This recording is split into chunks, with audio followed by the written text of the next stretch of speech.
Breaking news, Hamas హెజ్బొల్లాపై Israel దళాలు విరుచుకు పడుతూనే ఉన్నాయి.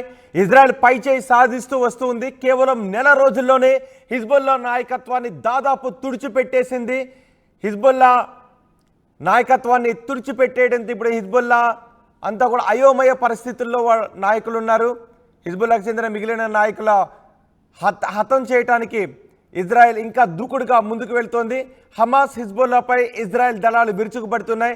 నెల రోజుల నుంచి ఈ దాడులను మరింత ఎక్కువగా చేశారు. ఈ నేపథ్యంలో నెల రోజుల్లోనే హిజ్బుల్లా నాయకత్వాన్ని ఇజ్రాయెల్ తుడిచిపెట్టేసింది.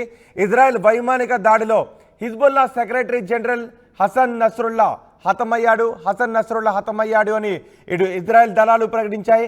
అటు హిజ్బుల్లా దళాలు కూడా తమ నేత హతమయ్యాడు అని ప్రకటించాయి. ఒక భవనంలో సెల్లార్ లోపల నిర్మించిన బంకర్లో నస్రల్లా దాక్కుని ఉన్నాడు. నస్రల్లా లక్ష్యంగా అనేక బాంబులను ఆ చుట్టుపక్కల వేయడంతో నస్రల్లా హతమయ్యాడు. ఇక నస్రల్లా వల్ల ప్రపంచానికి ఏ విధమైన ముప్పు లేదు అంటూ ఇజ్రాయెల్ దళాలు ప్రకటించాయి. ఇజ్రాయెల్ డిఫెన్స్ ఫోర్స్ ప్రకటించింది. ఇక నస్రల్లా ఎవరిని భయపెట్టలేడు, నస్రల్లా హతమయ్యాడు అంటూ ఇజ్రాయెల్ దళాలు ప్రకటించాయి. Hezbollah secretary general Hassan Nasrallah హతమయ్యాడు. హసన్ నస్రుల్లా నేపథ్యాన్ని మనం తీసుకుంటే 16 సంవత్సరాలకే హసన్ నస్రుల్లా ఉగ్రవాద బాట పట్టాడు. ఉగ్రవాద కార్యకలాపాల్లో చాలా చురుగ్గా పాల్గొంటూ ఎంతో మారణహోమాన్ని కూడా సృష్టించాడు. ఇప్పుడు హిజ్బుల్లా సెక్రటరీ జనరల్ హసన్ నస్రుల్లాను ఇజ్రాయెల్ దళాలు మట్టిపెట్టాయి. ఈ విషయాన్ని అధికారికంగా ఇజ్రాయెల్ ప్రకటించింది. హిజ్బుల్లా కూడా ఈ విషయాన్ని ధృవీకరించింది. కానీ హసన్ నస్రుల్లా కొన్నేళ్లుగా అతను కనిపించడం లేదు. ఎక్కడ ఉన్నాడో కూడా ఎవరికీ తెలియదు. హసన్ నస్రుల్లాను మట్టిపెట్టాలని ఇజ్రాయెల్ చాలా కాలంగా ప్రయత్నాలు చేసినప్పటికీ చేసిన ప్రయత్నాలన్నీ విఫలమవుతూనే వచ్చాయి. ఈసారి మాత్రం హసన్ నస్రుల్లాను టార్గెట్ చేసుకొని పక్కాగా జరిపిన దాడిలో హసన్ నస్రుల్లా హతమయ్యాడు. ఇప్పుడు హసన్ నస్రుల్లా మరణంతో అతని వారసుడిపై చర్చ మొదలైంది హిజ్బుల్లాలో. ఆయన తర్వాత హిజ్బుల్లాలో నెంబర్ 2గా ఉండే అవకాశం ఉన్న నేతలందరినీ ఐడిఎఫ్ ఈ వారం రోజుల్లో ఇప్పటికే మట్టిపెట్టింది. హసన్ నస్రుల్లా కుమార్తె కూడా ఈ దాడిలో మృతి చెందింది. దీంతో ఇప్పుడు హిజ్బుల్లా విదేశాంగ వ్యవహారాలను పర్యవేక్షిస్తున్న నస్రల్లా తమ్ముడి వరుస అయ్యే హషీం నఫీజుద్దీన్ పేరును ప్రముఖంగా వినిపిస్తూ ఉంది. ఇరాన్ కూడా అధికారికంగా అతనికి ఆమోదం తెలిపే అవకాశం కనిపిస్తోంది.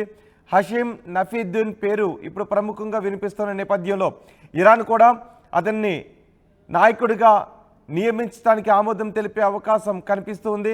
వెంటనే హిజ్బుల్లా తమ కొత్త నాయకుడిగా హషీం పేరును ప్రకటించే అవకాశాలు కనిపిస్తూ ఉన్నాయి. అయితే నస్రల్లా కంటే హషీం కర్కోటకుడని, నస్రల్లా కంటే హషీం చాలా రాక్షస మనస్తత్వం కలవాడని, ఆయనకు రాడికల్ భావజాలం మరీ ఎక్కువని పశ్చిమాసియా వ్యవహారాల నిపుణులు చెబుతున్నారు. ప్రతీకారం తీర్చుకుంటాము అని ఇప్పటికే హిజ్బుల్లా చెప్తోంది. కానీ ఇజ్రాయెల్ మాత్రం కొత్త తరహా దాడుల్లో మొత్తం హిజ్బుల్లా నేతలందరినీ కూడా మట్టుపెడుతుంది.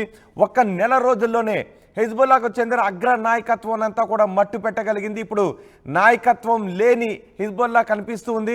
కొత్త నాయకుడిని ఎన్నుకోవటానికి హిజ్బుల్లా ప్రయత్నాలు చేస్తోంది. తమ్ముడు వరుస అయ్యే వ్యక్తిని ఇప్పుడు హిజ్బుల్లాకు నాయకుడిగా నియమించే అవకాశాలు ఉన్నాయి. హిజ్బుల్లా నేతలను హతమార్చడానికి ఇజ్రాయెల్ దళాలు చేస్తున్న దాడులను మనం ఆర్టీవీ స్క్రీన్ పైన చూడొచ్చు. ఎక్కడెక్కడైతే హిజ్బుల్లా నేతలు నక్కి ఉన్నారో ఆ సమాచారం తమ దగ్గర పక్కాగా ఉందని ధృవీకరించుకున్న తర్వాత ఆ హిజ్బుల్లా నేతలు నక్కి ఉన్నారు అనే సమాచారం ఉన్న భవనాలపై రాకెట్లతో విరుచుకుపడుతుంది, బాంబులతో విరుచుకుపడుతుంది. ఒక్కటి కాదు, ఒకే చోట 10ల సంఖ్యలో బాంబులను వేయడం ద్వారా హిజ్బుల్లా నేతలందరినీ కూడా హతమారుస్తూ వస్తోంది. ఇప్పుడు నస్రల్లాకు సుమారు 64 సంవత్సరాలు ఉంటాయని చెప్తున్నారు. కానీ నస్రల్లా ఎక్కడ ఉంటాడో కూడా ఎవరికి తెలియదు, ఎక్కడ దాక్కుంటాడో ఎవరికి తెలియదు. కొన్ని సందర్భాల్లో మారువేషాల్లో కూడా నస్రల్లా ఎస్కేప్ అయ్యే అవకాశం ఉంటుంది. హిజ్బుల్లా ఒక చోట దాగి ఉన్నాడు, ఒక బంకర్లో దాగి ఉన్నాడు అనే సమాచారం ఇజ్రాయెల్ సేనలు పసిగట్టి అక్కడ వరుసగా బాంబు దాడులు చేయడంతో హసన్ నస్రుల్లా హతమయ్యాడు. హసన్ నస్రుల్లాను మట్టుపెట్టడానికి కొన్నేళ్లుగా ఇజ్రాయెల్ దళాలు ప్రయత్నాలు చేస్తున్నాయి. కొన్నేళ్లుగా ఎక్కడ ఉంటాడో కూడా తెలియదు. ఇజ్రాయెల్ నస్రుల్లా పలానా చోట ఉన్నాడు అనే సమాచారంతో అక్కడ దాడి చేస్తే అక్కడ హసన్ నస్రుల్లా ఉండేవాడు కాదు. ఆ దాడి నుంచి తప్పించుకొని ఎస్కేప్ అయ్యేవాడు. ఇలా ఎన్నో ఇజ్రాయెల్ దాడులను తప్పించుకుంటూ బతికి బట్టకట్టాడు. కానీ ఇప్పుడు మాత్రం ఇజ్రాయెల్ పక్కాగా స్కెచ్ వేసి దాడి చేసింది. హసన్ నస్రుల్లాను మట్టుబెట్టింది. హసన్ నస్రుల్లాను హిజ్బుల్లా నేతలను మట్టుబెట్టడానికి ఇజ్రాయెల్ దళాలు చేస్తున్న విధ్వంసాన్ని మనం ఆర్టీవీ స్క్రీన్ పైన చూడొచ్చు. హమాస్పై ఇజ్రాయెల్ దళాలు విరుచుకుపడుతూ ఉన్నాయి. ఎంత భయానక దాడులు చేస్తున్నారో కూడా మనం చూడొచ్చు. ఎక్కడైనా ఒక బిల్డింగ్లో, ఒక భవనంలో, ఒక భవనం కింద నిర్మించిన బంకర్లో హిజ్బుల్లా నేతలు దాగి ఉన్నారు అనే సమాచారం అందిన వెంటనే అక్కడ పదుల సంఖ్యలో బాంబులతో, పదుల సంఖ్యలో రాకెట్లతో విరుచుకుపడి హిజ్బుల్లా నేతలను మట్టుబెడుతూ వచ్చారు. అంతేకాదు వాకీ టాకీల ద్వారా హిజ్బుల్లా నేతలను మట్టుబెడుతూ వచ్చారు. ఫేజర్ల ద్వారా హిజ్బుల్లా నేతలు ఒక దశలో ఫోన్లను వాడటం మానేయడంతో పేజర్ల ద్వారా వాళ్లను మట్టుబెట్టారు. వాకీ టాకీల ద్వారా మట్టుబెట్టారు. హసన్ నస్రుల్లా దాగి ఉన్నాడు ఒక చోట అనే సమాచారం దొరకడంతో అక్కడ పదుల సంఖ్యలో బాంబులను వేసి మరి హసన్ నస్రుల్లాను మట్టుబెట్టారు ఇజ్రాయెల్ దళాలు. ఈ విషయాన్ని హసన్ నస్రుల్లా చనిపోయాడు, మరణించాడు అనే విషయాన్ని ఐడిఎఫ్ అధికారికంగా ప్రకటించింది. హిజ్బుల్లా కూడా అధికారికంగా ప్రకటించింది. దీనికి ప్రతీకారం తప్పదు అని హిజ్బుల్లా చెబుతూ ఉంది.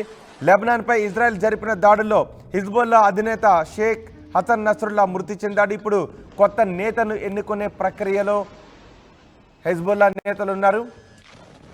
ఆ దాడి దృశ్యాలను కూడా మనం ఆర్టీవీ స్క్రీన్ పైన చూస్తున్నాం.